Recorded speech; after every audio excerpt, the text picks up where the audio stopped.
बहुत समय पहले की बात है। एक छोटा सा नगर था। उस नगर में एक बहुत ही धनी सेठ रहा करता था। उस धनवान सेठ के पास कहने को सब कुछ था, किसी चीज की कोई कमी नहीं थी। उस धनवान सेठ ने अपने जीवन में बहुत बड़े बड़े मुकाम हासिल किए थे। उसने अपने जीवन में कई सफलताएं प्राप्त की थी। वह जिस नगर में भी व्यापार करने जाता, वहां पर भी उसे सफलता मिलना निश्चित था। वह अपने जीवन में कभी भी हारा नहीं था। उसका व्यापार भी खूब जोरों शोरों से चल रहा था। उसके पिताजी ने उसे ऐसी 4 बातें बता रखी थीं, जिसका वह नियमित पालन किया करता था और उन्हीं बातों का अनुसरण किया करता था। और उन्हीं बातों की वजह से उसका जीवन बड़ा ही सुखमय था। वह जीवन के हर क्षेत्र में सफल था। ऐसे ही काफी समय बीत गया और अब वो धनवान सेठ काफी बूढ़ा हो चुका था। अब उसे लगने लगा था कि मेरी मृत्यु बहुत नजदीक है, मेरी मृत्यु कभी भी हो सकती है। और वह जानता था कि उसका बेटा बहुत भोला है, बहुत नादान है, उसे अभी दुनियादारी की समझ नहीं है। इसलिए उसने अपने बेटे को अपने पास बुलाया और अपने बेटे से कहा, बेटा, मैंने अपने पिताजी से 4 बातें सीखी थीं और उन्हीं बातों को मैंने अपने जीवन में उतारा। उन्हीं के अनुसरण की वजह से आज मैं अपने जीवन में इतना सफल हूं, अपना जीवन सुखमय पूर्वक बिता रहा हूं। उन्हीं बातों की वजह से आज मैं इतना सुखी हूं, संतुष्ट हूं और इतना धनवान हूं। ना ही कभी मुझे कोई बीमारी हुई और ना ही मुझे कभी कोई धन की कमी हुई। और तुम देख ही पा रहे हो कि मैं इस नगर का सर्वश्रेष्ठ धनवान हूं। लेकिन आज मेरे पास जो कुछ भी है, मैं उससे संतुष्ट हूं, मैं खुश हूं। लेकिन मैं चाहता हूं कि तुम मुझसे भी आगे बढ़ो। तुम और नाम कमाओ, तुम और धन कमाओ, लोग तुम्हारे बारे में जाने, तुम्हें पहचाने, क्योंकि हमारा समय कुछ और था और तुम्हारा आने वाला समय कुछ और ही है। उस धनवान सेठ ने अपने बेटे को अपने और करीब बुलाया और उससे कहने लगा, बेटा, आज मैं तुमको दुनिया की ऐसी 4 महत्वपूर्ण बातें बताने जा रहा हूं जो मुझे मेरे पिताजी ने बताई थी और इसी के कारण आज मैं इतना सफल हूं। यदि तुमने इन सभी बातों को अपने जीवन में उतार लिया, इनका नियमित तौर पर पालन किया, इनका अनुसरण किया, तो तुम भी अपने जीवन में बहुत धनवान बन जाओगे, अपने जीवन को बहुत सुखमय तौर पर बिताओगे। इन बातों के अनुसरण से न तो तुम्हारे घर परिवार में कोई दुख आएगा और न ही तुम्हारे व्यापार में कभी कोई परेशानी उत्पन्न होगी। इतना कहकर धनवान सेठ अपने बेटे को 4 बातें बताना शुरू करता है। वह कहता है, बेटा, सबसे पहली बात है काम पर छांव में जाना और छांव में आना। दूसरी बात, अपने घर के चारों तरफ चमड़े की बाड़ रखना। तीसरी बात, हमेशा खाने को मीठा करके खाना। और चौथी बात, अपनी पत्नी को हमेशा बांध कर रखना। इतना कहकर वह धनवान सेठ अब निश्चिंत हो चुका था। वह यह जानता था कि उसका बेटा बहुत भोला है। वह अपने पिता की बात अवश्य मानेगा और इन सभी 4 बातों को अपने जीवन में उतारेगा और इनका अनुसरण भी करेगा। देखते देखते कुछ महीने बीत गए और फिर एक दिन धनवान सेठ मृत्यु को प्राप्त हो गया। अपने पिता की मृत्यु के बाद उस धनवान सेठ के बेटे ने उन सभी 4 बातों को एक कागज पर लिख लिया ताकि वह उन्हें भूल न जाए और उन्हीं बातों को वह अपने जीवन में उतारने लगा। उन 4 बातों का अनुसरण करने लगा। सबसे पहली बात जो उसके पिता ने उससे कही थी, छांव में जाना और छांव में आना, तो उसने अपने घर से लेकर अपनी दुकान तक पूरे रास्ते पर एक टेंट लगवा दिया, क्योंकि उसके पास पैसा तो बहुत था और उसे कोई रोकने वाला भी नहीं था। जब भी कोई उससे पूछता कि आखिर तुमने ऐसा क्यों किया, तो वह उसके जवाब में बस इतना ही कहता कि मेरे पिताजी ने मुझसे ऐसा ही करने को कहा है। इसके बाद उसने अपने पिता की अगली बात का अनुसरण किया। उसने अपने घर के दोनों तरफ चमड़े की एक दीवार खड़ी करवा दी। इसे देखकर आसपास के लोग बहुत क्रोधित हो गए। वे लोग उससे झगड़ा करने पर भी उतर आए। कई लोगों ने तो यह तक कह डाला कि आखिर तुमने ऐसा क्यों किया, चमड़े की बाड़ तुमने क्यों खड़ी करवा दी, चमड़े से बहुत बदबू आती है और इससे हमें तकलीफ होती है, इसे आज ही निकलवा दो। लेकिन कोई उसका कुछ भी ना बिगाड़ सका, क्योंकि उसके पास बहुत पैसा था। इसलिए कोई भी व्यक्ति उसका ज्यादा समय तक विरोध न कर सका और उसने भी मन बना लिया था कि वह अपने पिता की सभी बातों को पूरे दिल से मानेगा। उसके पिता ने उसे तीसरी बात कही थी, खाने को मीठा करके खाना, जिस कारण वह अपनी पत्नी से हर रोज खाने में कुछ मीठा ही बनवाता था। कभी सेवियां, कभी खीर, कभी हलवा, तो कभी मिठाइयां। हमेशा यही सब खाता रहता। और उसके पिता ने उसे चौथी बात कही थी, अपनी पत्नी को हमेशा बांध कर रखना, जिस कारण वह हर रोज अपनी पत्नी को रस्सी से बांध कर रखता था। ऐसे ही कई दिन बीत गए और देखते ही देखते अब वह सेठ के बेटे का जीवन धीरे धीरे बर्बाद होने लगा था, क्योंकि उसने अपने पिता की सभी बातों का गलत मतलब निकाला था और वह उसी के अनुसार उनका पालन कर रहा था। देखते देखते उसका उतना बड़ा व्यापार अब ठप होने लगा था। उसके यहां पर ग्राहकों की संख्या कम होने लगी थी, क्योंकि जब उसका मन करता तब वह दुकान जाया करता, और जब उसका मन करता तो वह दुकान से वापस घर लौट आता। उसका अपने पिताजी के इस कारोबार में मन नहीं लगता था। इस कारण उसके सारे ग्राहक अब उससे नाराज होने लगे थे। उसके सारे ग्राहक अब एक एक करके उस दुकान को छोड़ते चले जा रहे थे। इसी कारण उसका पूरा व्यापार अब ठप हो चुका था। जिस व्यापार को खड़ा करने में उसके पिताजी ने खून पसीना एक कर दिया था, उस व्यापार को उसने कुछ ही महीनों में पूरी तरह से बर्बाद कर दिया था। अब उसका धंधा बहुत कम हो चुका था, जिस कारण वह बहुत परेशान रहता था। वह बहुत चिंतित रहता था, और इसके साथ ही उसने अपने घर के चारों तरफ चमड़े की दीवार खड़ी करवाई थी। उस कारण आसपास पर बहुत गंदी बदबू फैल चुकी थी। इसलिए जो भी उसके आसपास रहते थे, उन सभी ने वह घर छोड़कर कहीं और पर अपना बसेरा बसा लिया। चमड़े की बदबू के कारण अब उसके घर में भी कोई नहीं आता था। यहां तक कि उसके मित्र और रिश्तेदार भी उस घर में आने से कतराते थे। लेकिन अब भी उसे समझ नहीं आ रहा था कि आखिर ये सब हो क्यों रहा है। वो बहुत परेशान रहने लगा था, और वह हमेशा मीठा भोजन किया करता था, जिस कारण उसका वजन बहुत ज्यादा बढ़ चुका था, और इस मोटापे के कारण उसके शरीर में न जाने कितनी सारी बीमारियों ने अपना घर बना लिया था। आए दिन उसके घर पर वेद आने लगे थे। इन्हीं कारणों से अब उसका पैसा भी इन चीजों में बर्बाद होने लगा था, और अपने पिता की चौथी बात उसने मानी थी। वह थी अपनी पत्नी को बांध कर रखता, जिसकी वजह से उसकी पत्नी उससे नाराज हो गई और वह घर छोड़कर अपने मायके लौट गई। उसने अपनी पत्नी को मनाने की कोशिश की, तरह तरह के उपाय किए, लेकिन उसकी पत्नी नहीं मानी। और वैसे भी कोई भी स्त्री ऐसे मर्द के साथ क्यों रहना चाहेगी जो उसे बेवजह ही बेबात पर बांध कर रखता हो। देखते देखते अब वह सेठ के बेटे का पूरा जीवन बर्बाद हो चुका था। न तो अब उसके पास व्यापार बचा था, न ही धन, न ही उसकी पत्नी, और न ही वह रिश्तेदार जो पैसों के लिए उसके आसपास घूमा करते थे। और तो और अब उसका स्वास्थ्य भी ठीक नहीं रहता था, जिस कारण वह बहुत चिंतित रहने लगा था, बहुत परेशान रहने लगा था। उसे यह सब समझ ही नहीं आ रहा था क्या हो रहा है और क्यों हो रहा है। इन सभी बातों को लेकर तो बहुत परेशान रहता, और वह मन ही मन अपने पिताजी को कोसा करता, कहता, पिताजी आपने तो मेरा पूरा जीवन बर्बाद कर दिया।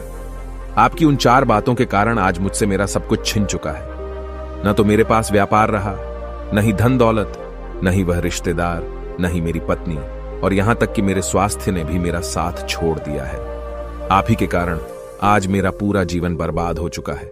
यदि मैंने आपकी वह 4 बातें न मानी होती, यदि मैंने उन्हें अपने जीवन में न उतारा होता, तो आज मैं एक सुखमय जीवन जी रहा होता। आपकी इन 4 बातों पर चलकर मुझे क्या मिला? मैंने एक आज्ञाकारी बेटे की तरह आपकी सारी बातें भली भांति मानी, उन पर यकीन किया, उनका अनुसरण किया। लेकिन मैं ही मूर्ख था जो मैंने आपकी उन बातों पर आंख बंद करके यकीन कर लिया। इतना कहकर वह फूट फूट कर रोने लगा। तभी उसे एक दिन पता चला कि उसके पास के नगर में एक साधु आए हुए हैं, और वह साधु सभी की समस्याओं का हल बताते हैं। चाहे कैसी भी समस्या हो, वह उसका निवारण अवश्य करते हैं। यह सुनकर उसने सोचा कि चलो एक बार मिलकर देखता हूं, हो सकता है कि मेरी भी समस्या का समाधान मुझे मिल जाए। इस आशा के साथ वह उन साधु के पास पहुंचा। वहां पहुंचकर सीधा उनके चरणों में जा गिरा और जोर जोर से रोने लगा। वह कहने लगा, हे गुरुवर, अब आप ही मुझे बचा सकते हैं। मेरे पिताजी ने तो मेरा पूरा जीवन बर्बाद करके रख दिया। आज मेरी जो भी स्थिति है वह सब मेरे पिताजी के कारण ही है। मेरे पिताजी ने मुझे जैसा कहा मैंने वैसा ही किया। हमेशा एक अच्छे बेटे की तरह उनकी सारी बातें मानी, अपने सारे फर्ज निभाए, और देखिए मेरे पिताजी ने मेरे साथ क्या किया। मरते मरते भी वह मुझे गलत बात सिखा गए, और उसका खामियाजा मुझे आज भुगतना पड़ रहा है, क्योंकि मैंने उनकी सभी बातों को अपने जीवन में उतारा, उनका अनुसरण किया, और देखिए आज मेरे साथ क्या हो गया। मेरा तो पूरा जीवन ही बर्बाद हो गया। मैं अब तक यह नहीं समझ पाया कि मेरे पिताजी ने मेरे साथ ऐसा क्यों किया। क्या मैंने उनके साथ कुछ गलत किया था? इतना कहकर वह उन साधु के सामने और भी जोर जोर से रोने लगा। तभी वह साधु महाराज उस सेठ के बेटे से कहते हैं, बेटा चुप हो जाओ, पहले मुझे अपनी सारी बात तो बताओ। आखिर तुम्हारे साथ क्या हुआ है? तुम इस तरह से क्यों रो रहे हो? तुम्हारी इस परेशानी का क्या कारण है? उन साधु के इतना कहने पर उस सेठ के बेटे ने पर्ची उन साधु के हाथ में रख दी जो उसने अपने पिता की मृत्यु के बाद लिख रखी थी, जिसमें उसने अपने पिता की चारों बातें लिखी थीं। उन साधु ने पर्ची ली और उसे पढ़ने लगे, और उन्होंने जैसे ही वह पढ़ा, वह जोर जोर से हंसने लगे, और वह उस सेठ के बेटे से कहते हैं, तुम कितने बड़े मूर्ख हो। तुम्हारे पिता ने तो तुम्हें दुनिया का सारा ज्ञान दे दिया, लेकिन तुम उसे समझ नहीं पाए।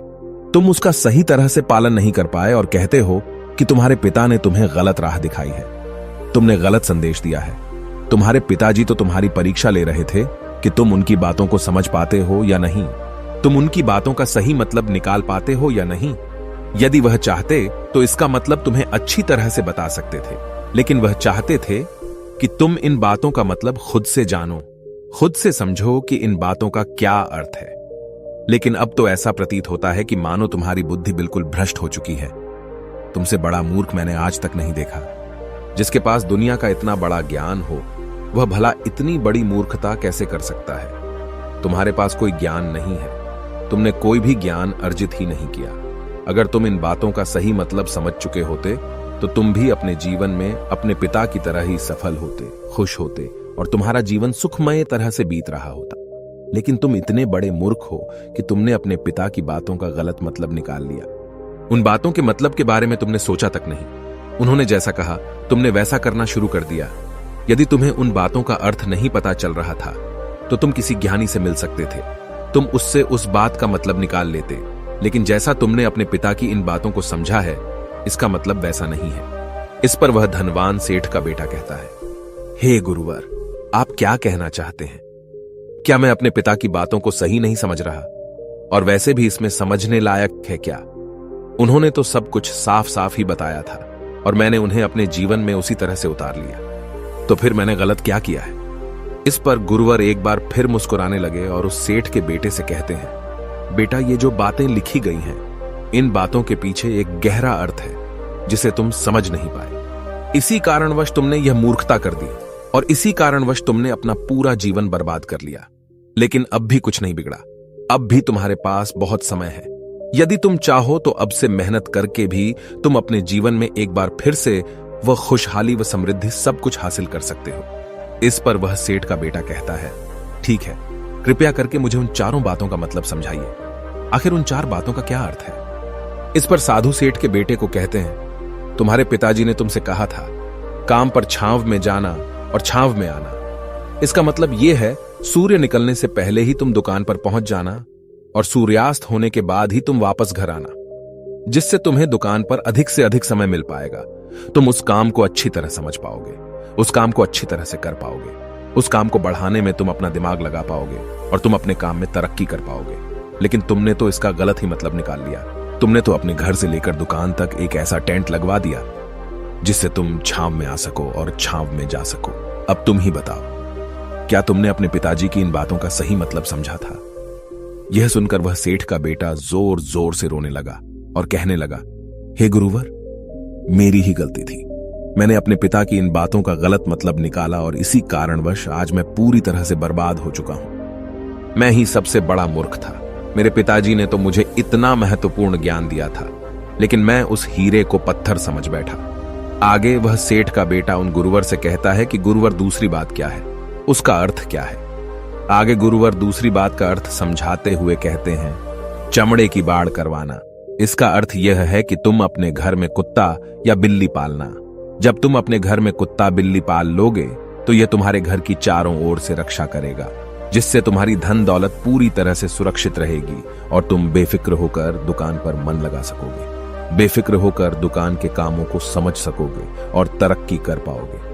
और तो और तुम्हारे मन में कभी यह भी डर नहीं होगा कि कहीं कोई चोर आकर मेरी संपत्ति न चुरा ले। चमड़े की बाड़ करवाने का असली मतलब यह है, लेकिन तुमने तो चमड़े की बाड़ करवाने का मतलब कुछ और ही निकाल दिया।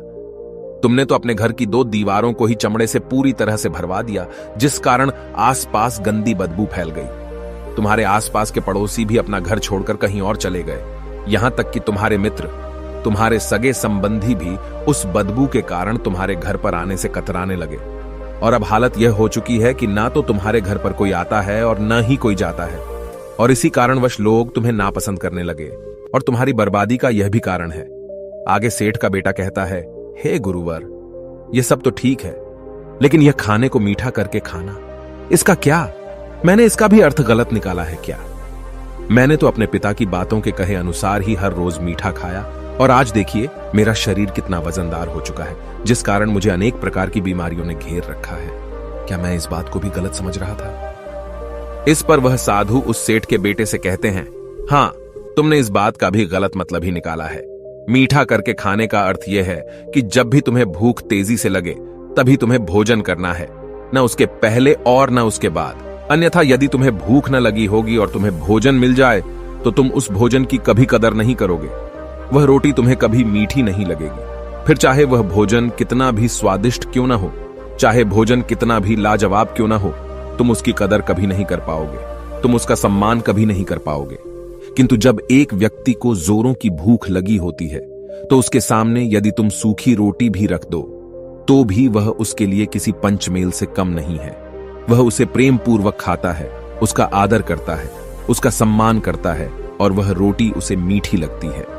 इसीलिए तुम्हारे पिताजी ने यह कहा था कि भोजन मीठा करके खाना, जिससे तुम्हारा स्वास्थ्य भी अच्छा रहेगा।